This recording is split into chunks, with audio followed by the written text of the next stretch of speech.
Welcome back to another episode of Leap by IAS Factor. First question, nuclear non proliferation ട്രീറ്റിയെ കുറിച്ചാണ് first ചോദ്യം. ഇവരിൽ എത്ര പേർ റൈറ്റ് നോ മെമ്പേഴ്സ് ആണെന്നാണ് ആദ്യത്തെ ചോദ്യം. എപ്പോഴും ന്യൂസ് പേപ്പറിൽ വരുന്ന കാര്യങ്ങൾ ചോദ്യമായി വരും എന്ന് നമുക്കറിയാം. അതേപോലൊക്കെ തന്നെ സോഷ്യൽ മീഡിയയിൽ വൈറലാവുന്ന കണ്ടന്റുകളും റീസെന്റ് ട്രെൻഡ് കഴിഞ്ഞ കുറേ കാലത്ത്, അതായത് കഴിഞ്ഞ ഒരു 4-5 വർഷത്തെ ട്രെൻഡ് വെച്ച് നോക്കുകയാണെങ്കിൽ സോഷ്യൽ മീഡിയയിൽ നിന്നും ഒരു ലീഡ്, സോഷ്യൽ മീഡിയയിൽ വൈറലാവുന്ന ചില കാര്യങ്ങളിൽ നിന്നും ക്വസ്റ്റ്യൻസിലേക്ക് എത്തുന്ന ഒരു രീതി കണ്ടുവരുന്നുണ്ട്. അപ്പം അങ്ങനെ രണ്ട് രീതിയിൽ നോക്കിയാലും ഇത് ഒരു ഒരു ഒരു ചോദിക്കാൻ പറ്റുന്ന ഒരു ടോപ്പിക് തന്നെയാണ് NPT എന്ന് പറയുന്നത്. ബിക്കോസ് റീസെൻ്റ്ലി ഒരു സീരീസിനകത്ത് ഇതിനെക്കുറിച്ച് വലിയ രീതിയിൽ ഡിസ്കസ് ചെയ്യുന്നുണ്ട്. അത് കൂടാതെ ഇന്ത്യ പാകിസ്ഥാൻ അതിർത്തിയിൽ പ്രശ്നങ്ങളുണ്ടായപ്പോൾ പാകിസ്ഥാൻ ന്യൂക്ലിയർ ബോംബിനെ കുറിച്ച് ഡിസ്കസ് ചെയ്യുന്നുണ്ട്. അപ്പോൾ അതുവഴിയും ഇതൊരു ഹോട്ട് ടോപ്പിക്കായിട്ട് മാറിയിരിക്കുക. അപ്പം നമ്മുടെ ചോദ്യം എത്ര പേര് ഇപ്പോൾ NPT സൈൻ ചെയ്തിട്ടുണ്ട് എന്നുള്ളതാണ് ചോദ്യം.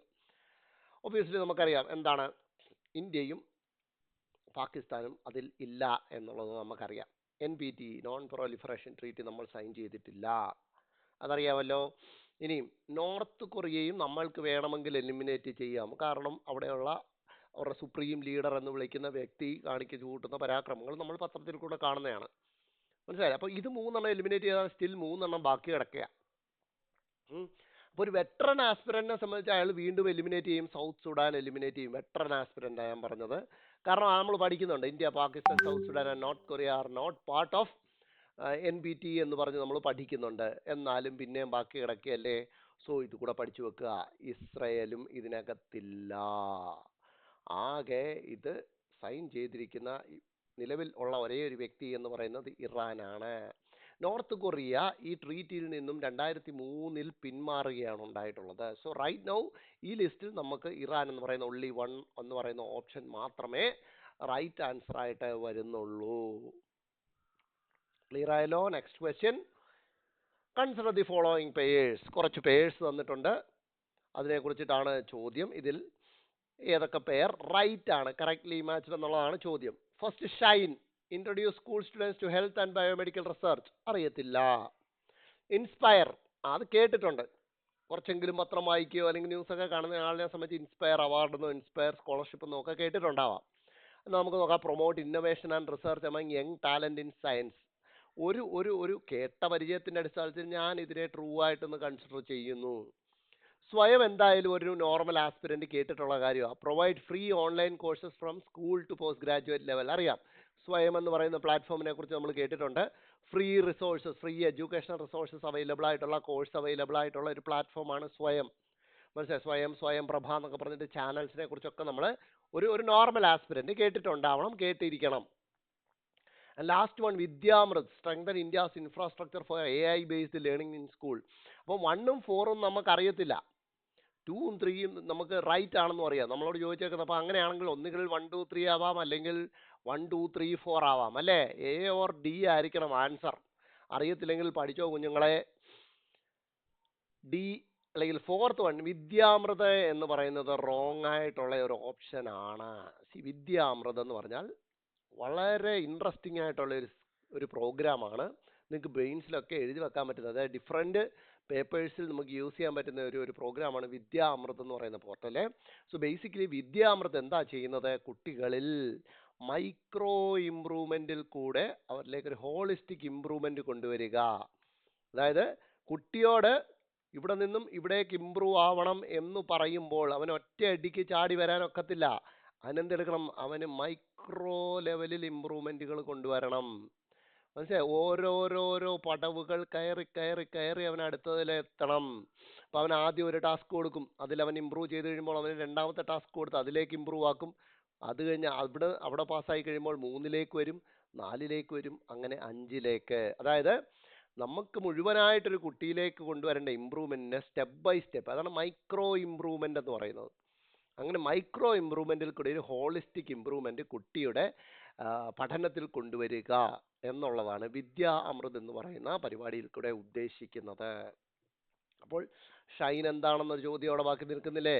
Shine stands for science and health innovation for next gen explorers.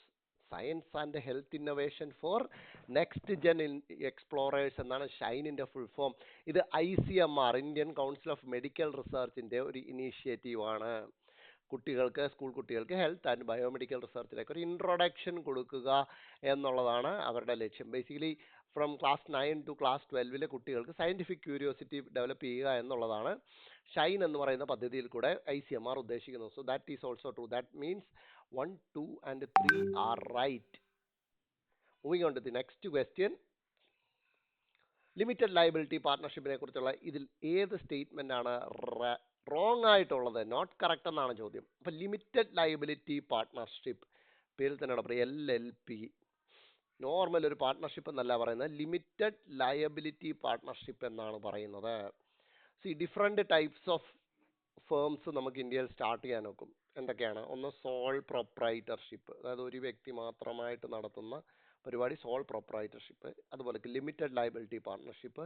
അതുപോലെ കമ്പനി ആയിട്ട് രജിസ്റ്റർ ചെയ്യാം. കമ്പനി ആണെങ്കിൽ കമ്പനീസ് ആക്ട് പ്രകാരം രജിസ്റ്റർ ചെയ്ത് കഴിഞ്ഞാൽ അതിനെ കമ്പനി ആയിട്ട് കൺസിഡർ ചെയ്യും. അപ്പം ഇങ്ങനെ വിവിധ തരത്തിൽ എന്താണ് നമുക്ക് ഒരു ഫേം രജിസ്റ്റർ ചെയ്യാം. അതിനകത്തൊരെണ്ണമാണ് LLP എന്ന് പറയുന്നത്. പേരിൽ തന്നെ കിടപ്പുണ്ട് LLP, ലിമിറ്റഡ് ലയബിലിറ്റി പാർട്ട്ണർഷിപ്പ് എന്നാണ് പറയുന്നത് അല്ലേ. അതായത് ആ പാർട്ട്ണർഷിപ്പ് ഫേമിന്റെ ലയബിലിറ്റി ലിമിറ്റഡ് ആണ്. ആർക്ക് ലിമിറ്റഡ്? എങ്ങനെ ലിമിറ്റഡ്? ഇപ്പോൾ ഫോർ എക്സാമ്പിൾ 3 പേര് ചേർന്നിട്ടാണ് ഒരു പാർട്ട്ണർഷിപ്പ് ഫേം സ്റ്റാർട്ട് ചെയ്തതെന്ന് കരുതുക. ABC വെച്ചാൽ എക്ക് 25% ആണ് അതിൻ്റെ ഓണർഷിപ്പ് ഉള്ളത്. ഇദ്ദേഹത്തിന് ഒരു 40% ഉണ്ട്, ഇദ്ദേഹത്തിന് ഒരു 35% ഉണ്ടെന്ന് കരുതുക. ഇങ്ങനെയാണ് ഒരു പാർട്ട്ണർഷിപ്പ് തുടങ്ങിയിരിക്കുന്നത്. ഈ പാർട്ട്ണർഷിപ്പിൽ ഇപ്പോൾ ഈ പാർട്ട്ണർഷിപ്പ് ഫേം ABC എന്ന് പറയുന്ന പാർട്ട്ണർഷിപ്പ് ഫേം ഒരു ലോൺ എടുത്തു എന്ന് കരുതുക. ലോൺ ഡീഫോൾട്ടായി, തിരിച്ചടവ് വന്നു കഴിഞ്ഞാൽ എന്താണ്? മൊത്തവും കൂടെ ഒരാളുടെ മുകളിലേക്ക് വരില്ല ബാധ്യത. മനസ്സിലായോ? മൊത്തം ബാധ്യതയും കൂടെ ഒരാളിലേക്ക് വരില്ല. For example ABC partnership firm ഒരു ഇതെടുത്തു, ലോൺ എടുത്തു, തിരിച്ചടച്ചില്ല. Bയും Cയും നാട്ടിൽ നിന്ന് മുങ്ങിയെന്ന് കരുതുക. A മാത്രം നാട്ടിൽ നിൽക്കുന്നു. അപ്പോൾ എയുടെ മുകളിലേക്കല്ല ബാധ്യതകളെല്ലാം കൂടെ വരിക. എയുടെ മുകളിലേക്ക് വരുന്ന ബാധ്യത ആകെ ഈ 25% ബാധ്യതയേ ഉള്ളൂ. സോ അയാളുടെ ലയബിലിറ്റി എന്ന് പറയുന്നത് എന്താണ്? അയാളുടെ കോൺട്രിബ്യൂഷൻ അനുസരിച്ച് ലിമിറ്റ് ചെയ്തിരിക്കുന്നതിനാലാണ് ഇതിനെ ലിമിറ്റഡ് ലയബിലിറ്റി പാർട്ട്ണർഷിപ്പ് എന്ന് വിളിക്കുന്നത്. ഇനി നമുക്ക് നോക്കാം സ്റ്റേറ്റ്മെന്റ്സ്. നോക്കൂ, they have distinct legal identity separate from their partners. പാർട്ട്നേഴ്സിൽ നിന്നും വ്യത്യസ്തമായിട്ടുള്ള ലീഗൽ ഐഡന്റിറ്റി LLPകൾക്കുണ്ട് എന്നാണ് പറയുന്നത്. അതായത് ഒരു LLP തുടങ്ങിയ ഇപ്പം നമ്മുടെ ABC എന്ന് പറയുന്ന 3 വ്യക്തികൾ ചേർന്ന് തുടങ്ങിയ LLPക്ക്, ABC LLP എന്ന് പറയുന്ന LLPക്ക് അതിനൊരു സ്വതന്ത്രമായിട്ടുള്ള, എന്നാൽ ഇവരിൽ നിന്നൊക്കെ ഡിസ്റ്റിങ്ക്ട് ആയിട്ടുള്ള ലീഗൽ ഐഡന്റിറ്റി ഉണ്ട്. അതിനെ ഒരു സെപ്പറേറ്റ് ഒരു എന്താ പറയുന്നത്, ഇപ്പം എയും ബിയും സിയും 3 വ്യക്തികളായിട്ടാണല്ലോ ലീഗലി നമ്മളെ കാണുന്നത്. A ഒരു വ്യക്തിയാണ്, B ഒരു വ്യക്തിയാണ്, C ഒരു വ്യക്തിയാണ്. അതേപോലെ മറ്റൊരു ലീഗൽ എൻറ്റിറ്റി ആയിട്ടാണ് ഈ പാർട്ട്ണർഷിപ്പ് ഫേമിനെയും കാണുന്നത്. അതായത് A എന്ന് പറയുന്ന വ്യക്തിക്കും B എന്ന് പറയുന്ന വ്യക്തിക്കും C എന്ന് പറയുന്ന വ്യക്തിക്കും അവരുടെ സ്വന്തമായിട്ടുള്ള പേഴ്സണൽ അസറ്റ്സ് ഒക്കെ ഉണ്ടാവും. വസ്തുവകകളുണ്ടാവും, ബിൽഡിങ്സ് ഉണ്ടാവും, വണ്ടികളുണ്ടാവും അല്ലേ. അതേപോലൊക്കെ തന്നെ ഈ LLP എന്ന് പറയുന്ന ഫേമിനും സ്വന്തമായിട്ട് വസ്തു ആവാം, സ്വന്തമായിട്ട് വണ്ടികളാവാം, സ്വന്തമായിട്ട് ബിൽഡിങ്സ് ആവാം. കാരണം എന്താ? അപ്പോൾ ആ LLPയുടെ പേരിൽ രജിസ്റ്റർ ചെയ്യാനൊക്കും നമുക്ക്. എന്തുകൊണ്ടാണ് LLPയുടെ പേരിൽ രജിസ്റ്റർ ചെയ്യാനൊക്കുന്നത്? LLP ഒരു സെപ്പറേറ്റ് ഡിസ്റ്റിങ്ക്ട് ലീഗൽ എൻറ്റിറ്റി ആയതുകൊണ്ട്. So that makes option A true. B നോക്കൂ, the partners financial risk is limited to their agreed upon contribution to the business. ഞാൻ ഓൾറെഡി പറഞ്ഞു, ഒരു പാർട്ട്ണറുടെ കോൺട്രിബ്യൂഷൻ എത്രയാണോ അത്രയും മാത്രമേ അയാളുടെ മുകളിലേക്ക് ഫിനാൻഷ്യൽ ലയബിലിറ്റി വരുന്നുള്ളൂ. C നോക്കൂ, creditors can seize a partners personal assets if LLP default. അത് തെറ്റാണ്. എന്തുകൊണ്ട്? ലോൺ തിരിച്ചടച്ചില്ലെങ്കിൽ ഒരു പാർട്ട്ണറിന്റെ പേഴ്സണൽ അസറ്റ് സീസ് ചെയ്യാനൊന്നും പറ്റില്ല, അതായത് ജപ്തി ചെയ്തെടുക്കാൻ പറ്റില്ല. കാരണം എന്താണ്? അയാളുടെ അതിലേക്കുള്ള ലയബിലിറ്റി എന്ന് പറയുന്നത് ലിമിറ്റഡ് ആണ്. എത്രമാത്രം? To the extend of his contributions. So that means C is wrong and D is also true, because ഈ ടൈപ്പ് ഓഫ് LLPs സാധാരണയായിട്ട് നമ്മുടെ ഇവിടെയൊക്കെ ഫോം ചെയ്യുന്നത് കൂടുതൽ ഈ professional services like law, accounting അങ്ങനത്തെ ഫേംസിലാണ് കൂടുതലായിട്ടും LLPs നമ്മുടെ നാട്ടിൽ എസ്റ്റാബ്ലിഷ്ഡ് ആവുന്നത്.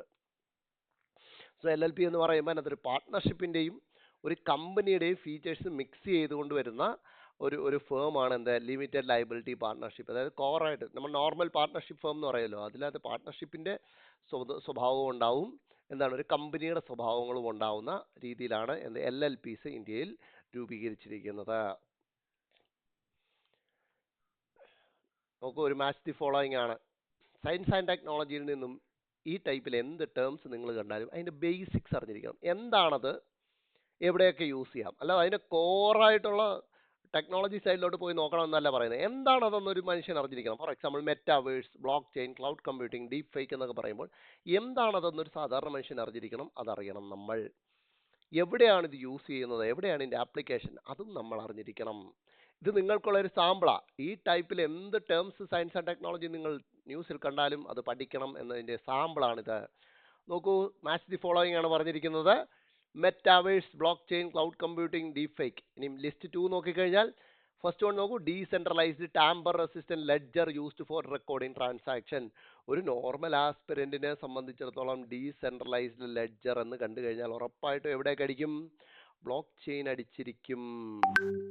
സോ B1 വരുന്ന ഓപ്ഷൻ ആവുമ്പോൾ ഒന്നുകിൽ A ആവാം അല്ലെങ്കിൽ C ആവാം.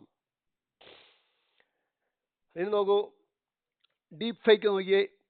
Fourth, AI generated synthetic media that can impersonate real people. Deep fake. So പെട്ടെന്ന് കിട്ടുന്നതാണ് ഞാൻ നോക്കി പറയുന്നത്, മനസ്സിലായില്ലേ? D4 വരുന്ന ഏതാണ്? Option A. അപ്പം ബ്ലോക്ക് ചെയിനും ഡീപ് ഫേക്കും രണ്ടെണ്ണത്തിൽ കൂടെ തന്നെ നമ്മൾ ക്രാക്ക് ചെയ്തു. ഇനി നമുക്ക് നോക്കാം മെറ്റാവേഴ്സിന്റെ കറക്റ്റ് ഡെഫിനിഷൻ ദാ ഇവിടെ കിടക്കുന്നു.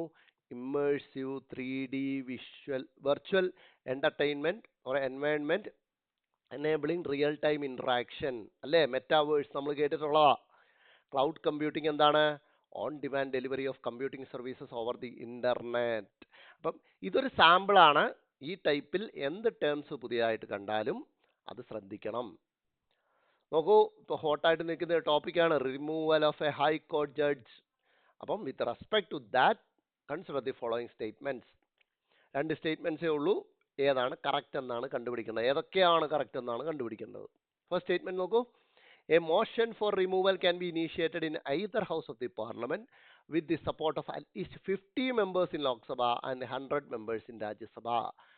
ഒന്നാമത് ആദ്യത്തെ ആ സ്റ്റേറ്റ്മെന്റ് ലാസ്റ്റ് പാർട്ട് എത്തുമ്പോൾ തന്നെ നമുക്കറിയാം എന്താണ്, ലോക്സഭയിലാണ് മെമ്പേഴ്സിന്റെ എണ്ണം കൂടുതൽ, രാജ്യസഭയിൽ മെമ്പേഴ്സിന്റെ എണ്ണം കുറവാണ് എന്നുള്ളത് നമുക്കറിയാം ഒരു നോർമൽ വ്യക്തിയെ സംബന്ധിച്ചിടത്തോളം.